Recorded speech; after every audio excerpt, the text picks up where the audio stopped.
Ladies and gentlemen, when we say struggle, most people frown. For many, it means pain, hardship, and misery. But let me ask you, have you ever seen a butterfly emerge without a fight? Have you seen a seed grow into a tree without breaking the ground? Struggle is not a punishment, it is preparation. Preparation. You are trying to swim through the tides of life and the water feels heavy. You call it struggle. But the truth is, you are learning to swim. And unless you move your limbs, unless there is a resistance, there will be no motion, no direction, no strength. But the problem is, you want life to be smooth like silk, but you forget only sandpaper polishes wood. It is friction that refines. It is tension that tunes a string. So don't curse your struggle, don't call it unfair.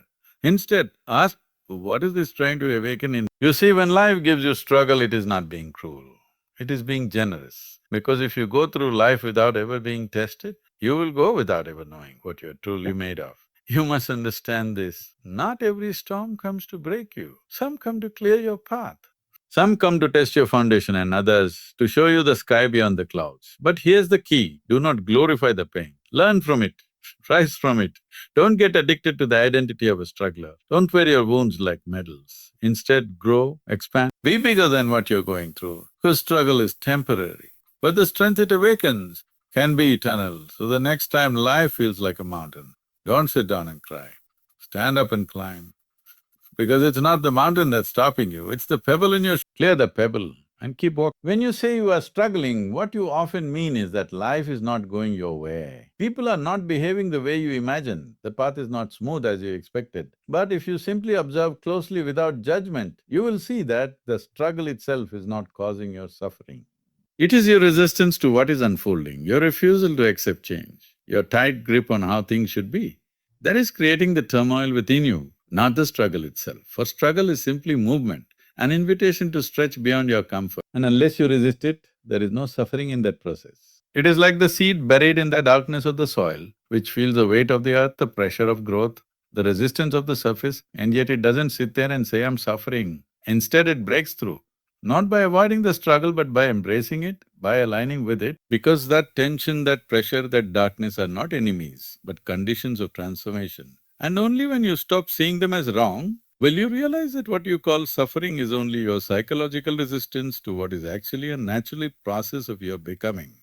There is a profound intelligence in life, but you want it to be obedient to your plans, your dreams, your expectations, and when it doesn't obey you, you fight it, you call it unfair, you label it as struggle, you brand it as suffering.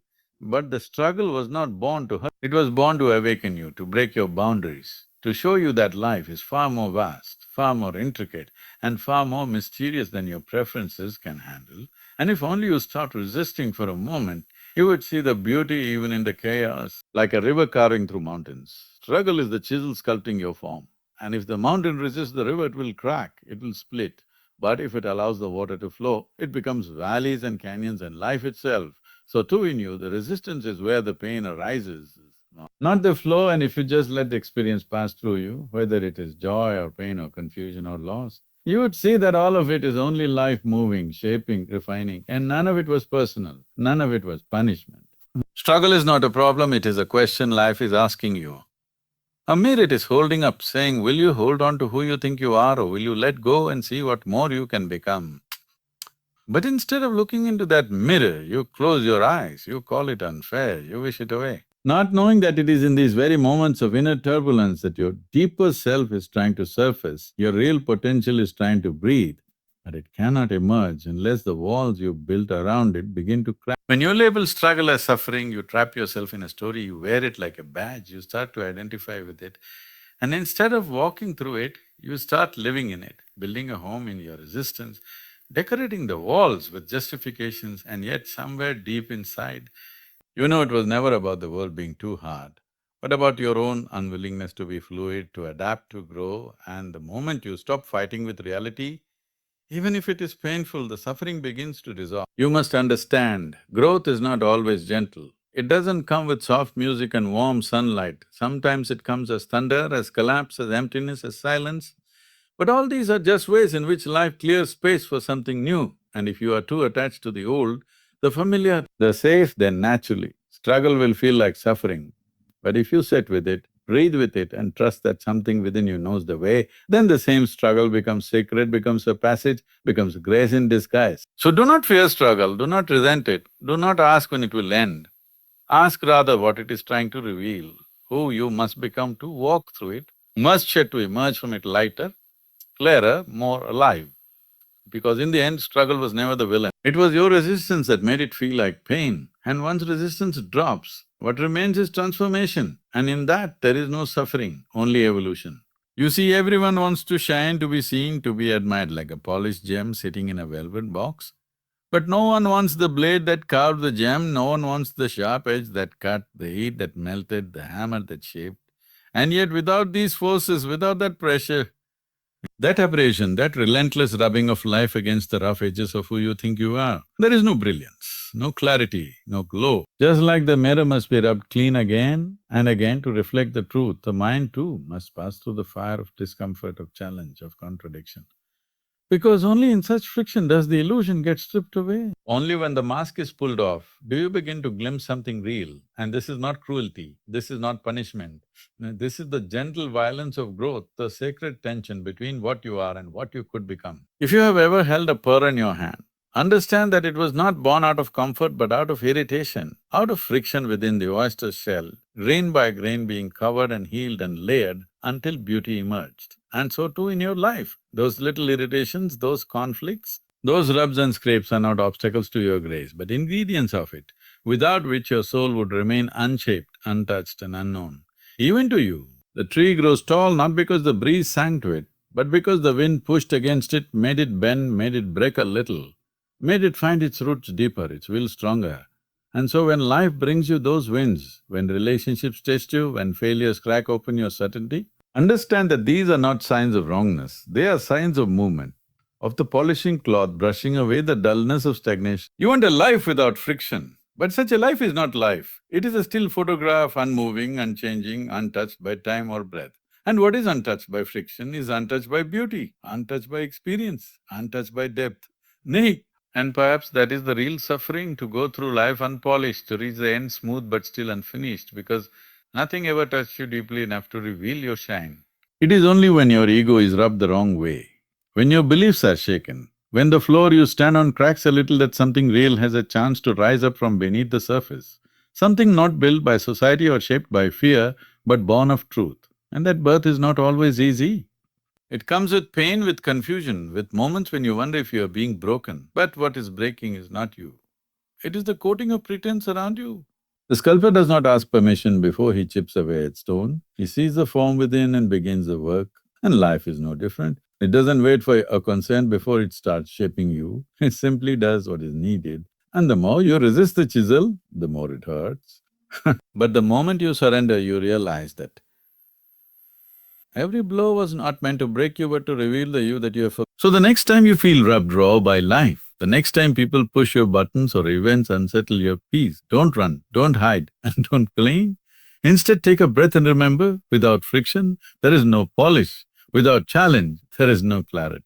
And without the fire, gold does not shine. It simply remains, buried beneath the earth, waiting for the blessing of pressure. When you say you are struggling, pause for a moment and see what is actually happening beneath the surface. Because what you call struggle is not a sign that life has gone wrong or that you are broken or lost, but rather that something within you has begun to stir, that the soil is being turned. That motion has returned to a space that was still for too long, and it is this movement, this stirring, that feels like discomfort only because you have grown used to the stillness of the familiar. It is important to understand that struggle is not a full stop. It is a comma in the sentence of your growth, a slight hesitation before the next leap.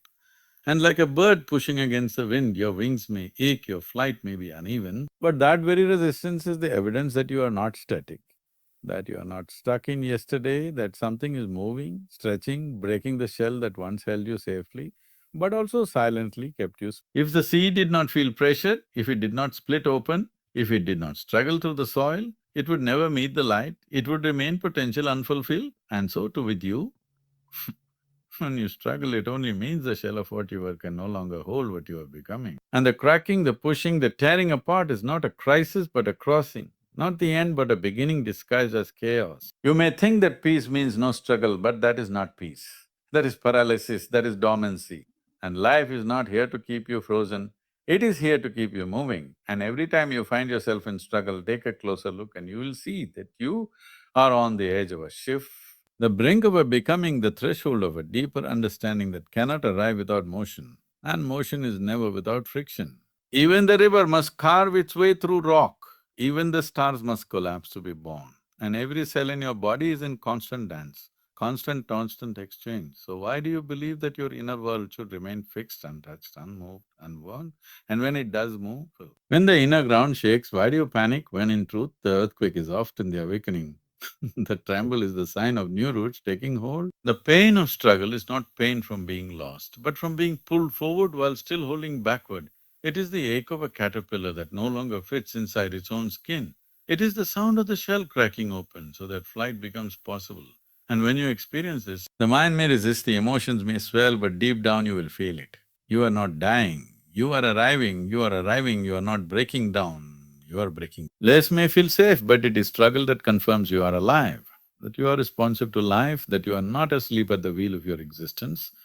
And when you begin to see struggle not as something to avoid, but as something to avoid, but as something to understand, something to be with rather than push away, then it becomes your teacher, your guide, and every moment of movement, even painful, becomes sacred. So the next time struggle visits you, do not ask why it is here. Ask instead, what is trying to move in me? What is awakening through this discomfort? What part of me is trying to be born? Because once you begin to listen to your struggle, instead of running from it, you will realize it never came to stop you, it came to move you, and in that movement there is life, and in that life there is you growing, changing, arriving. You see, struggle by itself is just an experience, just a set of conditions, just a moment where effort feels heavier than usual.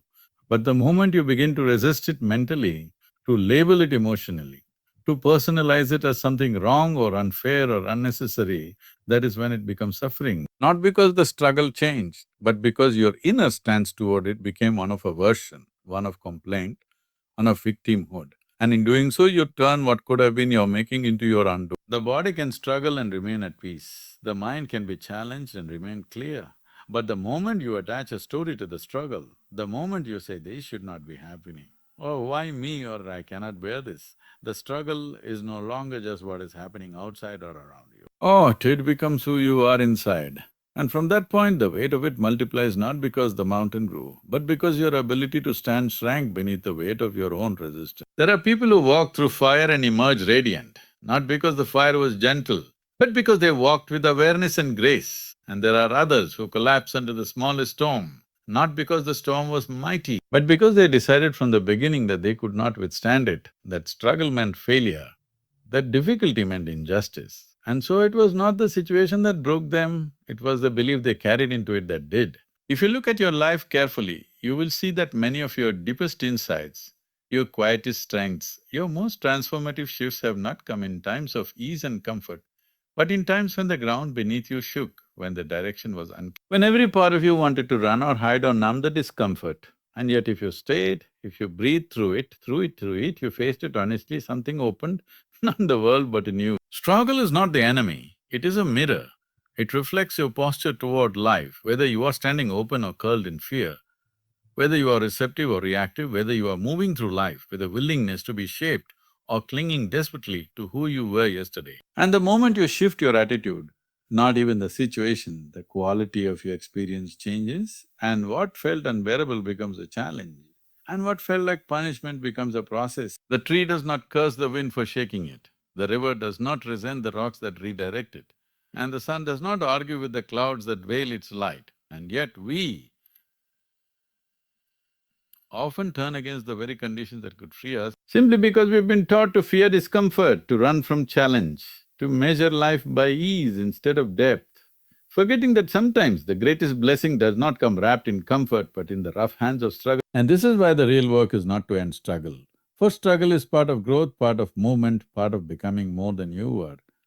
But to shift the lens through which you meet it, to step into it not with dread but with curiosity, not with resistance but with humility. And when you do this, you will see that the same situation that once crushed you now carves you, the same path that once scared you now strengthens you. So the question is not how to escape struggle, but how to meet it, how to stand inside it without flinching, how to use it as a path rather than a prison. And once you learn this, once your attitude towards struggle becomes one of acceptance, even reverence, it no longer controls you, it no longer defines you, and then without even needing to win the fight, you realize the struggle never came to defeat you, it came to awaken you. When you speak of strength, do not imagine the loudness of the fist or the hardness of the muscle alone, because true strength, the kind that steadies you in chaos and softens you in pain, is not born from comfort or applause or easy victories. It is born silently, patiently in the womb of struggle. In those unseen moments when nothing seems to work, and yet something deep within you refuses to give up, refuses to break, and though the outside crumbles, the inside begins to form a spine made not of stone but of presence. Every strength you admire in another, every grace under fire you wish you had, every unshakable soul you have seen stand still while the world moved around them, was not made in light but in shadow, not in peace but in pressure, not in success but in surrender to the furnace of failure and fatigue. Because struggle is not just difficulty, it is a sacred chamber where your raw, uncertain self is slowly transformed into someone who can carry more than you ever thought you could. The caterpillar does not crawl into the cocoon for a vacation, it enters to dissolve, to break down, to become unrecognizable, and only through that dark, pressured stillness does something with wings emerge, and so it is with… When life wraps itself tightly around you and everything within seems to dissolve, it is not the end but the beginning of a becoming, and that becoming demands the heat of struggle, because strength that is not tested will never be trusted. The oak tree does not stand tall because it was protected from the wind, but because it faced it. Season after season, root gripping earth not in ease but in resistance. And so you must understand that your struggle is not a sign of weakness, it is the very training ground of resilience. It is the weight that builds a muscle, the night that sharpens the vision, the silence that strengthens the voice that has not yet been found. But you want strength without the breaking, you want power without the pressure, you want the reward without the shaping. And in doing so, you miss the very path that could grow you, because it is in those times when you are crawling on your knees, when the light feels far and your breath is short, that a different kind of strength is seeded. Not the strength to live, but the strength to endure, to breathe, to remain conscious even in the presence of pain. No womb is comfortable, no transformation is painless. No birth happens in stillness, and yet from that chaos, from that compression, from that intimate dance between life and limitation, comes the miracle of emergence, of expansion of strength that is not borrowed but earned. Earned. Strength that does not pretend but simply exists. And the more you allow yourself to pass through the struggle instead of avoiding it, the more that strength becomes part of your nature, not something you carry but something you are. So when you feel overwhelmed, broken, tired of the weight you carry, do not wish it away too soon. Do not curse the process before it has ripened, because the very thing you think is trying to destroy could destroy. You may in fact be midwifing the strongest version of you into being, unlike all births. It is messy, painful and uncertain, but also sacred, necessary and unimaginably powerful. And if you can remember this, if you can sit in the center of your struggle and say, this too is shaping me, then even in your trembling, you will feel the pulse of something growing, something solidifying, something deeper than survival, something more honest than bravado, strength not worn like armor, but carried like stillness, born not despite the struggle but because of it.